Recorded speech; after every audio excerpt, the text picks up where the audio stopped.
Ayo, ini dua aplikasi gede nih ya. Waduh, Adobe deh, kita Adobe deh ya gitu ya. Iya. Illustrator sama Photoshop. Oke. Apa keunggulan Canva dibanding aplikasi yang sering orang pakai? Oke, satu, masih 3.000 difitnah jual Canva Pro ilegal. Oke. Iya. Oke. 5.000 dikatain binatang. Waduh. Bener. Itu di komen Di komen. di Instagram. Di Instagram. Buset. Sekitar 10.000 atau 15.000 dikatain alat kelamin juga pernah. Aduh.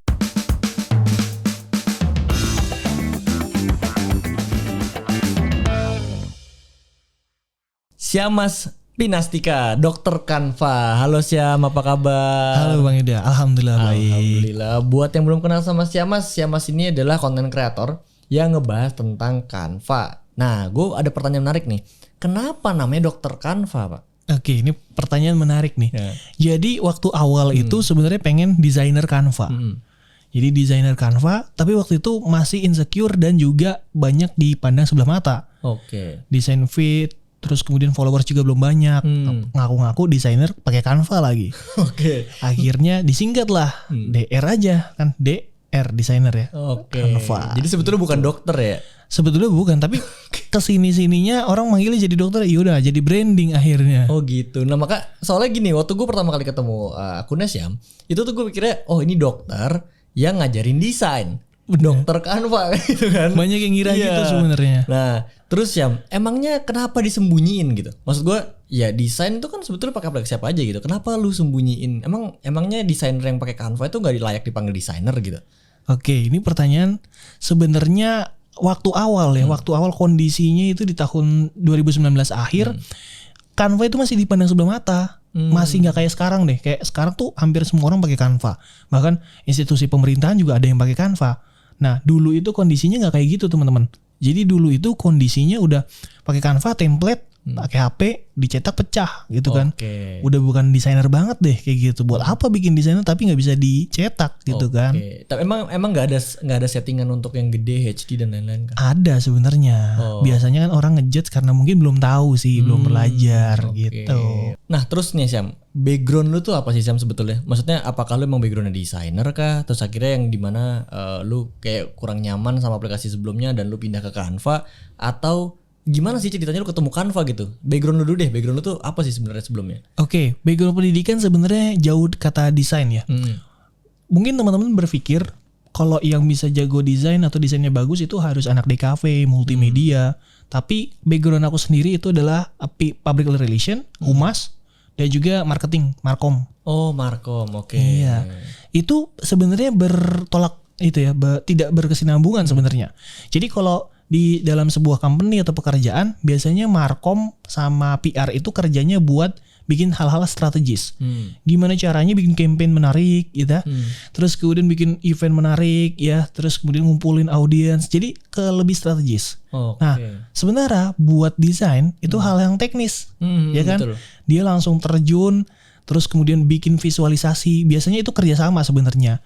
Jadi CPR sama Markom itu meeting, briefing, bikin, oke udah dapat briefnya dilempar ke anak desain. Oke, baru Desain dikerjain ya desain. baru memvisualisasikan brief tadi gitu. Nah jadi aku benar-benar mulai dari nol juga gitu ya belajarnya. Nah itu jadi ngerasain gitu gimana sih belajar mulai dari nol waktu itu. Oke, makanya lu jadi akhirnya tertarik sama dunia desain. Bener. Nah terus awal mulanya lu ketemu Canva gimana Pak? Maksudnya gini, orang tahu desain kan pasti Photoshop, Bener. AI, Ya. ya kan Adobe Illustrator. Terus gimana ceritanya lu bisa ketemu sama Canva? Oke. Jadi awal sebenarnya belajar pertama desain itu Corel. Oh Corel Draw. Corel Draw. Oke. Itu belajar ya lumayan bisa lah. Cuman terbatas sama laptop kentang. Oke. Iya. Laptopnya Potato sih Mas guys. Iya, itu ya mereknya Potato. Logonya. Itu kentang banget. Lama banget. Terus kemudian juga belajar juga Adobe juga sama karena kentang jadi nggak maksimal deh. Nah, terus kemudian long story short gabunglah ke organisasi non profit. Oke. Namanya non profit, manfaatin semua yang gratis asal legal. Nah di situ ternyata pakai Canva tahun 2017 inget banget. 2017 tuh Canva baru masuk atau emang? Baru masuk. Oh baru masuk. Pertengahan 2017 Canva masuk Indonesia. Akhir 2017 aku kenal Canva. Jadi kayak udah dijodohkan sebenarnya. Asik. Pas banget timingnya ya, Iya, lagi butuh pas. desain terus akhirnya Canva masuk kayak gitu Masuk. ya. Oke. Sekarang apa keunggulan Canva dibanding aplikasi lain? Ayo, ini 2 aplikasi gede nih ya. Waduh, Adobe deh, ini. kita Adobe deh ya gitu ya. Iya. Illustrator sama Photoshop. Oke. Apa keunggulan Canva dibanding aplikasi yang sering orang pakai? Oke, satu pertama gratis ya. Oke, itu bener sih. Itu bener. Karena gue pribadi guys, langganan Adobe lumayan ngap. Iya. Tiap bulan.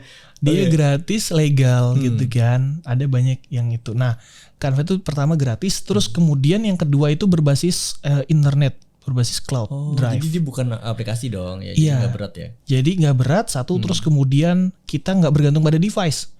Kalau laptop kita ya amit-amit misalkan rusak, terus kemudian handphone kita lowbat misalkan, kita bisa login pakai device yang lain, lanjutin ngedesain itu bisa. Oh, enak banget. Jadi cuma pakai web aja ya. Iya. Oke tuh guys, gue juga mau cerita dikit bahwa gue awal-awal waktu konten di sosmed itu gue pun pakai Canva. Karena ya gue nggak bisa desain pak. Iya. Walaupun gue di dunia videografi, dunia kreatif, tapi kalau masalah desain gue angkat tangan. Angkat tangan sumpah. Jadi kan dengan adanya Canva ketika gue mulai bikin konten Syam itu kebantu banget. Bikin carousel dulu kan yang slide Bener, itu kebantu ingat. banget itu sumpah. Nah sekarang Syam, lu kan sering sharing nih, sharing di sosmed cara pakai Canva dan lain-lain, tutorial gitu. Emang kalau orang yang mau jadi desainer Canva bisa ngasihin duit pak? Oh bisa banget. Maksudnya klien kayak pakai Canva gitu kan? Gimana? Sepengalaman aku, ini pengalaman aku dulu ya. Sepengalaman aku, klien itu nggak pernah nanyain kamu pakai aplikasi apa. Itu benar. Itu benar. Sepengalaman aku nggak pernah. Dia cuman pernah nanyain portofolio. Betul. Kamu pernah bikin apa aja? Betul. Itu bukan kamu pernah bikin apa aja, pakai aplikasi apa? Nah, gitu. Betul. Karena klien pada dasarnya tahu beres. Pokoknya terserah mau pakai apa. Yang penting kepengenannya mereka, project mereka selesai. Udah tahu beres. End resultnya lah ya. Gue pokoknya butuh hasilnya kayak begini selesai. Gue gak peduli lu kerjain pakai apa. Bener. Gitu. Iya guys. Mau siapa yang kerjain apa gimana. Yang penting deadline-nya pas, dibutuhin sesuai, revisinya sudah terisi semua. Udah. Aman ya. Aman. Oke. Gitu. Jadi sebetulnya bisa juga dong ngasihin uang ya. Bisa banget. Nah, gue mau nanya sedikit. Jadi gini guys, Syam pasti punya kelas editing di Canva juga ya. Kelas editing di Canva ya. Klinik Canva namanya ya. Klinik Canva. Nah, gue pengen tanya, Syam, anak-anak di sana rata-rata tuh biasanya apa mereka tuh emang pengen jadi desainer atau mereka tuh sebenarnya content creator yang pengen belajar desain gitu, Syam? Gue pengen tahu juga lebih dalam nih soal. Nah, jadi kalau buat teman-teman di Klinik Canva itu cukup campur ya. Ada ibu rumah tangga. Oke, ibu rumah tangga ngapain belajar Canva? Dia bisnis online. Oke. Ngurus bisnis online-nya ya. Atau juga emang pengen jadi content creator ibu rumah tangga ya, mengisi waktu luang, nambahin income, boleh juga kan? Betul. Terus kemudian ada juga memang pure pebisnis online. Pengen biar buat feed-nya menarik, desainnya menarik gitu kan. Terus kemudian juga ada yang content creator. Nah, content creator biar biar bisa dapetin ya portofolionya mereka gitu kan, desainnya bisa lebih menarik, skillnya bertambah gitu. Jadi mereka selain jadi content creator bisa juga jadi freelancernya. Oke, iya ini emang gimana ya? Gue ngeliat dunia sekarang guys sudah banyak banget berubah ya Sam ya. Zaman dulu lu mau jadi A, B, C kuliah dulu. Bener. Perang sama orang di lamar kerja gitu ya. Kalau sekarang tuh dunia udah bebas banget. Karena dengan ada sosmed nih ya, semua orang tuh bisa jadi apapun yang mereka mau, bener ya Sam? Iya. Siamas gak ada background desain, sekarang bisa jadi desainer. Gue emang ada background videographer sih karena kuliah broadcast dan gue kuliah juga gak tinggi-tinggi di BSI kan. Cuman sebetulnya hal-hal kayak desain, kreatif ya, itu tuh hard skill guys dan bisa dipelajarin bener Syam ya. Jadi mau apapun backgroundnya itu bisa banget belajar gitu. Makanya itu Syamas bikin kelas namanya Klinik Canva ya, buat belajar desain. Oke Syam, gue tahu karena gue juga sering ada riset gitu ya di audiens gue. Banyak banget orang di luar sana yang pengen belajar desain. Maksudnya gini, mereka punya passion desain tapi terbatas sama alat. Mungkin lu bisa kasih pesan-pesan buat mereka biar tetap semangat dan manfaatin apapun yang ada. Oke, ini cakep nih. Aku selalu mengutip kata-kata Dr. Tompi ini teman-teman. Jadi kata Dr. Tompi itu bilang makanan enak itu nggak dinilai dari kamu masaknya pakai kompor merek apa. Oke. Jadi makanan enak itu dinilai ya dari hasilnya. End resultnya. Resultnya. Ya enak dicoba, disantap sesuai dengan selera audiens, enak. Desain juga gitu. Sama ya, bagus. Yang audiens nggak peduli kamu desainnya pakai aplikasi apa. Yang penting hasilnya sesuai dengan keinginan audiens. Jadi jangan insecure, jangan menyerah, nggak pede karena pakai Canva doang. Karena teman-teman, ini aku jujur-jujuran ya di sini. Cuman modal Canva selama kurang lebih 2 tahun lah ya jadi content creator. akhirnya aku bisa resign dan full time content creator. Lu bener-bener udah resign kan, Sam? Resign per Januari kemarin. Sebelumnya lu kerja udah berapa tahun? Kerja itu Dan di bidang apa? di kantor yang ini yang terakhir itu udah 3 tahun. Di bidang plastik ya. Pabrik plastik. Bagian desain. Bagian di desain, digital marketing sih semuanya. Oke. Jadi desain juga, marketplace juga pegang, sosmed juga pegang. Banyak banget ya. Iya betul. Oke, ini ada pertanyaan lain nih Sam sebetulnya nih ya. Karena gue tahu juga gue hidup di dunia kreatif juga nih, di dunia video gitu. Ada yang namanya editor gitu ya, atau mungkin desainer garis keras. Ada Garis keras. Gue yakin lu pasti terima masukan atau entah cemoohan, entah hate comment gitu ya. Apa yang biasa mereka katain sama lu Sam? Dan gimana cara lu handle itu semua Sam? Aku dapat cemoohan itu dari followers 3.000 kayaknya. Buset.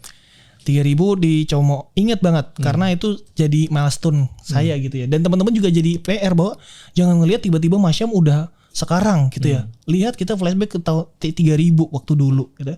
Masih 3.000 difitnah jual Canva Pro ilegal. Oke. Ya. Oke. 5.000 dikatain binatang. Waduh. Bener. Itu di komen Di komen. di Instagram. Di Instagram. Buset.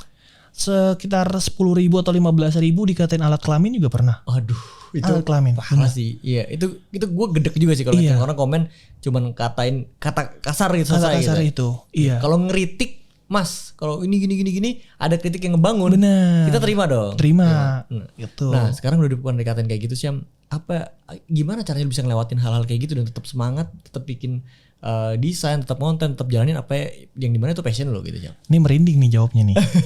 Karena waktu itu kayak gini goalsnya. Pengen jadi full time content creator.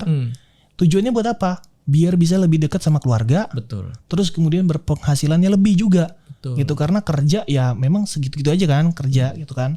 Sementara pengen punya yang lain-lain gitulah, pengen punya tabungan. Terus Biaya kemudian sekolah anak. anak. Terus kemudian ya pokoknya yang lain-lain lah. Dan juga tadi bisa full time di rumah, bisa lebih dekat sama anak. Betul. Jadi tahu nih anak ngapain aja, Itu perkembangannya. nggak bisa diulang kan Pak? Nah itu dia bondingnya. Iya, Karena betul.